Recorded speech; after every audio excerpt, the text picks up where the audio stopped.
Hi, friends. Welcome back to Hot Topics in the News. Today, we're going to talk about the Copenhagen Cooking Festival. I'm Teacher John, and I'm joined by Teacher Garrett. How are you doing today, Garrett? I'm doing great. Ready to talk about cooking and food and hopefully not get too hungry. Yes, good luck with that. Now, this is a festival in Denmark, right? Yeah, Copenhagen is the capital city of Denmark. Not a big country, but there is a lot that happens there.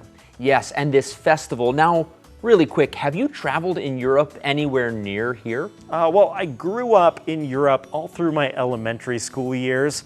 I actually haven't been to Denmark though, but I have been to Germany just south of there a few times. Okay, I know a lot of most countries, but a lot of European countries have very famous festivals. In Germany, there's Oktoberfest, right? That's right, yeah, in southern Germany. Neat, and there are other festivals. What kind of festival is your favorite to visit?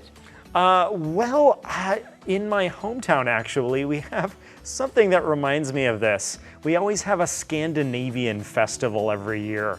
Scandinavia is that area in Northern Europe that includes Denmark, and so they always had a lot of kind of traditional songs and foods. It was a lot of fun. Neat. So can you share what kinds of foods would you find at these Scandinavian festivals? Fish? Well, yeah, I think a lot of seafood. Okay. Probably similar to what we eat in the Netherlands.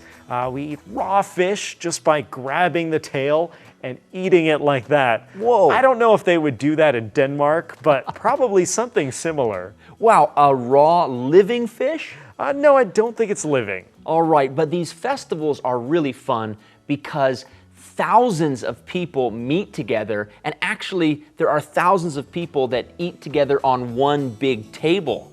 So why do you think people love meeting together and eating together?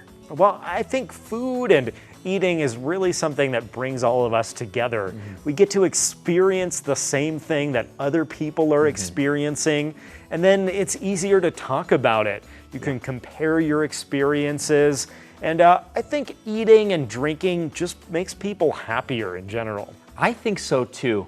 There's nothing that says we are at peace like eating with someone else. And so that's something to think about as we go into this next week. May God bless you guys, and I hope that your English continues to improve. Thanks for joining us here on Hot Topics.